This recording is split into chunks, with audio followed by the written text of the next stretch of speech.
Et j'ai découvert que j'avais cette écoute active que je pensais que tout le monde avait. Et puis là, j'ai découvert le coaching. Personne ne viendra nous sauver et que le bon moment, c'est maintenant. Plus je leur donnais de liberté, plus ils faisaient des trucs incroyables. Écouter des parcours inspirants, c'est apprendre autrement. Alors laissez-vous inspirer. Aujourd'hui, direction Genève, au Rooftop 105, et je vous emmène à la rencontre de Christa, qui nous vient du Valais. Alors Christa, toi tu es coach spécialisé dans l'accompagnement des thérapeutes et des professionnels du bien-être. Tu as même créé ta propre méthode qui s'appelle, alors moi j'aime beaucoup, ailes comme les ailes d'un oiseau, tu vas tout nous expliquer.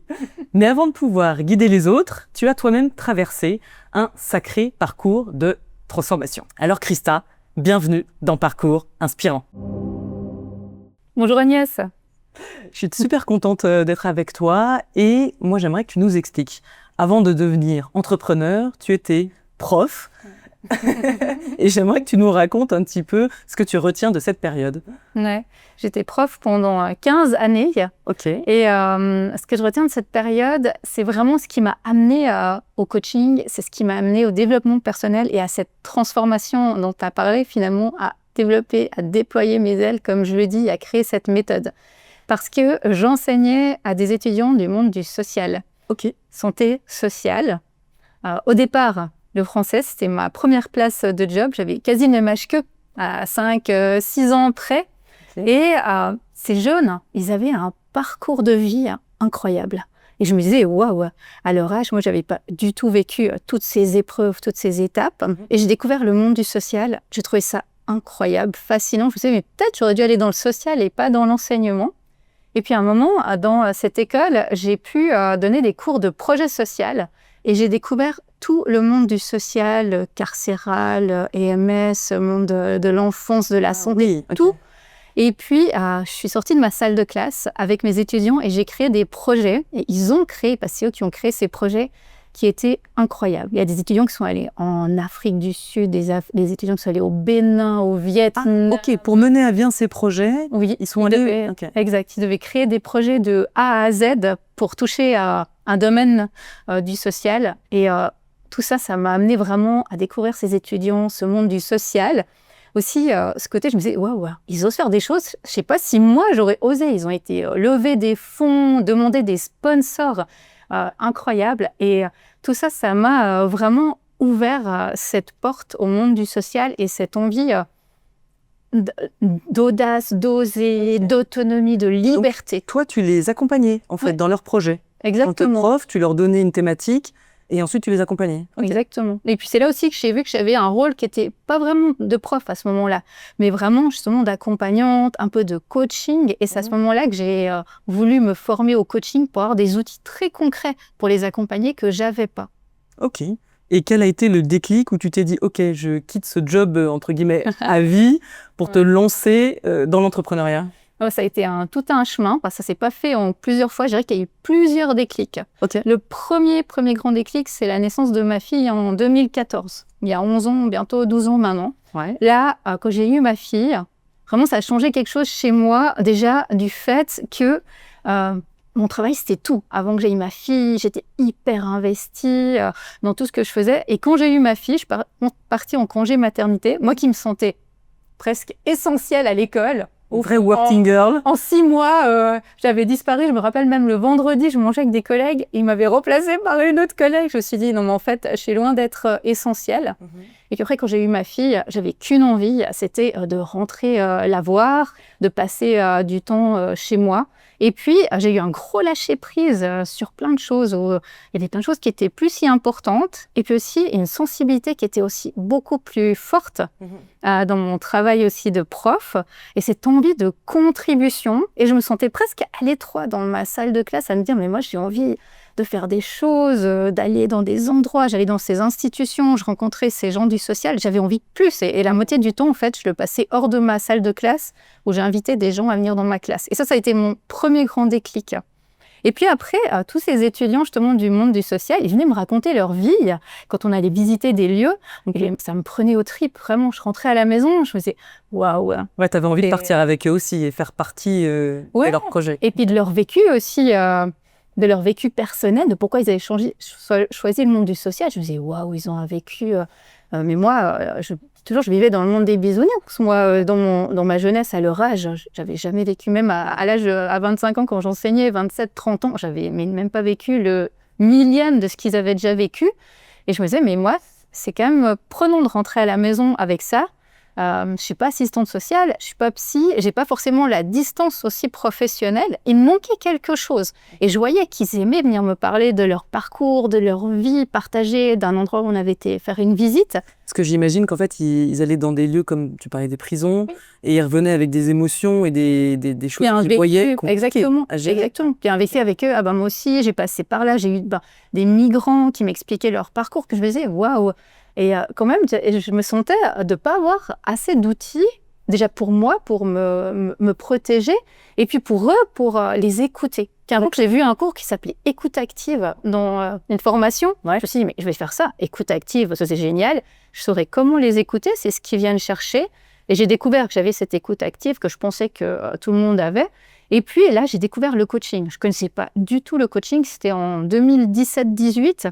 Et je suis allée à ce premier cours d'écoute active. J'ai découvert le coaching. Je me suis dit, non, mais en fait, c'est ça que je veux faire, du coaching. Je vais pouvoir vraiment les aider à être autonomes, avoir des vrais outils. J'aimais ce côté action, objectif, avancé déjà à ce moment-là.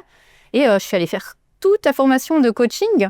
Quand on commence à faire une formation de coaching, à un moment, on nous dit, non, il faut y aller. Il faut aller sur le terrain, là, parce que c'est bien beau la théorie, il faut passer à l'action. Donc, là. Et tu te souviens d'un outil que tu avais appris et que tu avais appliqué assez immédiatement après et où tu t'étais dit, waouh, c'est génial? Toute cette écoute, en fait, d'écouter l'autre. Et puis, c'est ce que déjà je faisais finalement assez intuitivement en cours et de les laisser faire leur projet. Parce que plus je leur donnais de liberté, plus ils faisaient des trucs incroyables. Plus je leur laissais, c'est-à-dire, nous on veut partir à tel endroit, je me disais, la première fois qu'on m'a dit ça, je me suis dit, oui, bon, je vais les laisser, on verra. C'était où? Ils l'ont fait, au Bénin. Ok. Ils avaient levé des fonds, plus de 4000 francs de fonds, et ils sont partis au Bénin dans une école durant 3 semaines. Donc vraiment un immense projet qu'ils ont mené seuls, de A à Z, en ayant... moi, un peu en cadre comme ça, en cours, mais ils ont tout fait même. Et plus je voyais que je leur donnais de la liberté et que je leur faisais confiance, plus ils réalisaient des projets incroyables. Et je crois qu'en termes de déclic, il y a eu un moment un peu malheureux, une hospitalisation. Oui, est-ce que tu peux me dire un petit peu ce qui s'est passé? Ouais. Ce qui se passait, c'est que je suis rentrée un peu dans ma zone de confort. J'avais cet enseignement que j'aimais beaucoup avec les étudiants. En parallèle, j'avais développé mon cabinet petit à petit jusqu'en 2021, donc j'ai eu ce problème de santé et je m'étais dit, tranquille, un peu le vrai fonctionnaire, je vais prendre une année sabbatique, on verra comment ça se passe, et puis si ça se passe pas bien, ma petite place sera restée au chaud et je reviendrai dans l'enseignement. Oui, c'est aussi l'avantage dans ce type de catégorie et d'activité et d'avoir cette souplesse aussi. Ok. Ouais. Et ensuite, alors, qu'est-ce qui s'est passé? Bien sûr de moi, j'étais vraiment là, sûre de mon projet. C'est arrivé le mois d'avril déjà. Je commençais à pas me sentir très très bien. J'avais jamais été malade de ma vie. Donc je me suis dit, c'est un peu le stress, je suis un peu fatiguée, il y a beaucoup de choses à gérer. Ça va le faire, c'est bientôt les vacances d'été. Je serre un peu les dents, j'avance. Mois de mai, examen finaux de diplôme. C'était juste après le Covid, donc il y avait des mesures très très spéciales qui étaient mises en place. Je me dis, non, mais je n'étais vraiment pas bien, mais je me dis, je vais quand même aller. Je peux pas laisser mes collègues dans cet état. De nouveau, le côté, ils ont vraiment besoin de moi, j'y vais. Je vais faire la surveillance. Je me dis, c'est 2 heures à surveiller un examen. Ça devrait aller. Et pendant l'examen, j'ai fait une crise d'angoisse. Vraiment un truc de fou. J'ai commencé à paniquer, j'arrivais plus à respirer. Puis je voyais tous les étudiants en train de faire leur examen de psy. C'est eux de presque qui devraient stresser et être angoissés de faire leur... Oui, puis je me disais, à cause de moi, ils vont devoir faire leur examen, ça va annuler tous les examens de toutes les écoles. Enfin, je me suis fait vraiment un film d'horreur, un bad trip. Je me voyais déjà tomber dans les pommes, appeler l'ambulance. Vraiment, j'ai paniqué. Je suis sortie de la salle. J'essayais d'aller un peu me calmer aux toilettes. Et puis, j'arrivais pas. J'essayais d'appeler mon docteur le jour-là. Le cabinet était en travaux. Je dis non, mais c'est pas possible, Évidemment. c'est un cauchemar cette histoire. J'étais en bas chez le directeur, j'ai sonné, je dis moi, je rentrais chez moi. Et puis là, je suis rentrée chez moi, j'ai pris le train, je suis rentrée et la machine, elle s'est mise en place. J'ai été hospitalisée. Et à l'hôpital, durant une semaine, c'était le docteur House, cette semaine-là, tous les médecins, tous les matins qui défilaient dans ma chambre pour revenir faire des tests de tout type pour voir ce que je pouvais avoir ou ne pas avoir. Et là, je me suis promise dans cette chambre d'hôpital en 2021, là, en fin mai 2021, que si je sortais de cette chambre d'hôpital, je quittais l'enseignement et j'essayais de vivre de mon activité, que c'était fini de me chercher des excuses et que là, vraiment, je prenais cette décision. Et c'est ce qui s'est passé. En juin, je suis sortie de l'hôpital, j'ai eu une longue réhabilitation. En août, je suis retournée à l'école. J'étais voir mon directeur, j'ai dit, écoute, moi, c'est ma dernière rentrée à la fin de cette année scolaire. Je démissionne, je quitte l'enseignement. Et ça s'est passé comme ça. Et ensuite, tu as créé ta méthode, Ouais. AILE. Est-ce que tu peux nous dire en quoi ça consiste? Ouais. J'ai créé en fait ma méthode AILE et mon académie de coaching. C'est la première chose que j'ai créée en sortant de l'enseignement. Finalement, c'est ce que je savais faire, enseigner, former. Donc je me suis dit, je vais amener ces outils au début un peu à tout un chacun. Vraiment des outils de coaching, toute personne qui travaillerait avec l'humain, finalement, qui a besoin de ces outils comme moi j'avais eu besoin. Et j'ai créé cette méthode AILE. Le A, c'était action.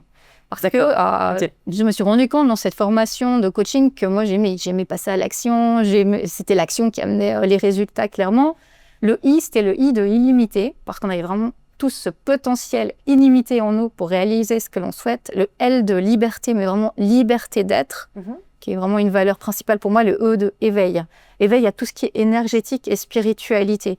Et c'est vraiment ce que j'ai créé aussi dans mes accompagnements et ma méthode, j'aime dire cette danse, mais ce jeu entre le feu et l'eau, entre l'action et puis l'intuition et l'énergétique. Et pour moi, quand on active ces deux éléments, on peut vraiment avoir des résultats qui sont incroyables au niveau de notre réalité.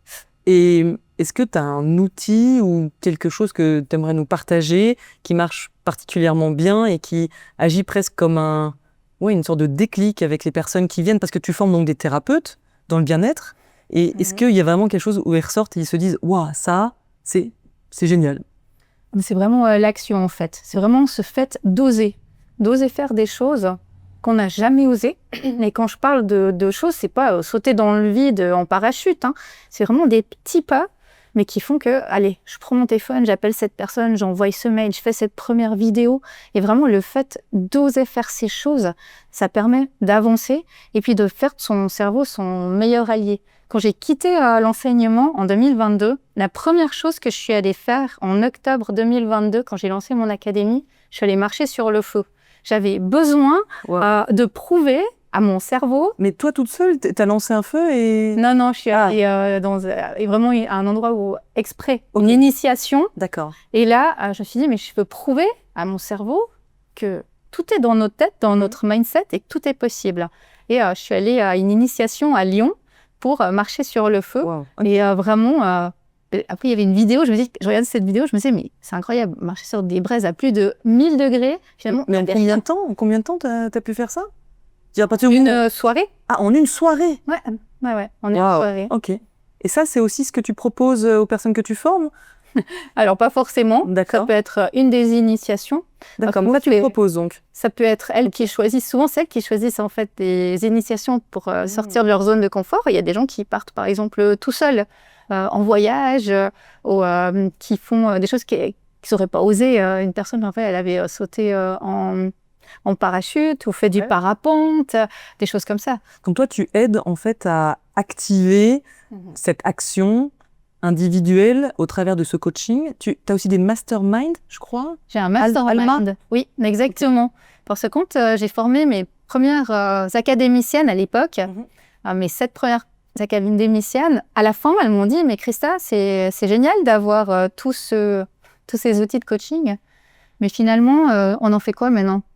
Et c'est comme ça qu'en fait, je suis arrivée petit à petit à créer mon mastermind Alma et à accompagner des professionnels du bien-être avec de leur activité. Parce que c'est eux qui sont venus me voir, ils m'ont dit, mais tu peux nous accompagner, tu peux nous aider. Comment toi, tu as fait pour le faire? Et ces personnes-là de l'académie m'ont dit, mais est-ce que tu peux nous aider maintenant à créer notre entreprise, à vivre de notre activité, à lancer notre activité avec ces outils qu'on a aujourd'hui. Ok. Et c'est comme ça que j'ai créé mon mastermind qui était en fait la suite de mon académie. D'accord. Est-ce que tu peux nous partager un petit peu ta routine quotidienne quand tu te lèves le matin? Est-ce que tu as des choses que tu fais? Moi, j'avais pas mal lu de livres sur Le Miracle Morning. le Miracle Morning. Exactement. Il faut essayer de se lever un quart d'heure, une demi-heure un peu plus tôt tous les matins pour réussir à faire rentrer voilà, différentes étapes. Faut lire, faire un petit peu de sport. Voilà, il y a pas mal d'étapes à faire. Est-ce que toi aussi, tu as une routine quotidienne? Alors, j'ai des routines quotidiennes qui ne sont pas forcément comme ça sur le Miracle Morning, toutes les mêmes, mais j'aime beaucoup avoir des routines au quotidien. Une de mes routines quotidiennes, c'est en tout cas une balade par jour. J'ai la chance d'habiter à côté de la forêt et d'avoir cet horaire finalement très libre. Donc, dans ma journée, je pars en tout cas une fois en balade dans la forêt avec mon chien. Ça fait partie de mes routines quotidiennes. Et puis après, j'ai des routines vraiment hebdomadaires. Que ce soit du sport, je fais du yin yoga également, qui a été à la suite de mon hospitalisation où j'étais me former au yin yoga. C'était la seule activité que je pouvais faire quand je suis rentrée de l'hôpital. Et puis également beaucoup de spiritualité. Pour moi, toute la spiritualité, les rituels, ils sont très très importants dans ma vie. Tu fais des méditations ou pas? Des méditations, des rituels, quand il y a des pleines lunes, les nouvelles lunes, vraiment tout ce qui est connexion avec les énergies qu'il y a, les saisons également.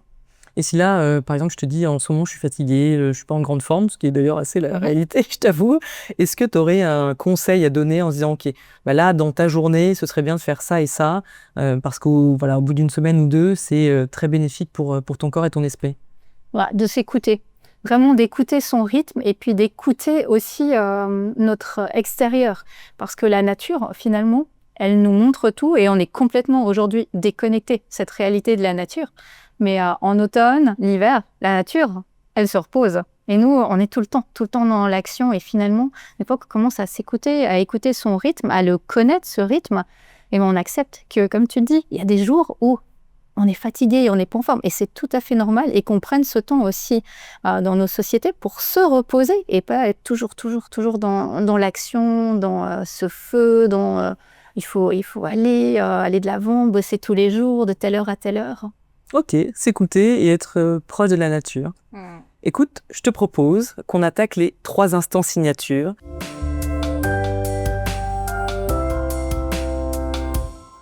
Et on va démarrer par la baguette magique. Voici la fameuse baguette magique. Et donc, à partir du moment où tu as un vœu, tu t'en fais ce que tu veux. Tu peux changer le passé, le présent ou le futur. Tu en fais quoi? Moi, c'est la santé, vraiment. Okay. Parce que quand je suis tombée malade, je me suis rendu compte de l'importance de notre santé. Et quand j'étais dans mon lit d'hôpital, tout le reste, finalement, il n'y avait plus aucune importance. Et s'il y a une chose qui est importante, c'est la santé. Et je vois combien c'est important aussi dans les personnes que j'accompagne de préserver sa santé et justement d'écouter son rythme, d'accepter de ralentir et de se poser à certains moments. Ok, très bien. Merci. On va attaquer le 2e instant. C'est l'instant tac au tac. Et là, j'ai une petite sonnette, tac, que je vais mettre là. Une dizaine de questions et il faut répondre rapidement. T'es prête? Je suis prête. Quelle est ta citation préférée? Ensemble, on est plus fort.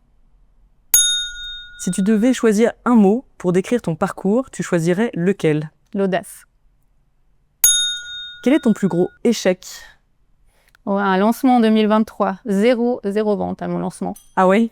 Aïe, ok. Quel est ton plus gros regret?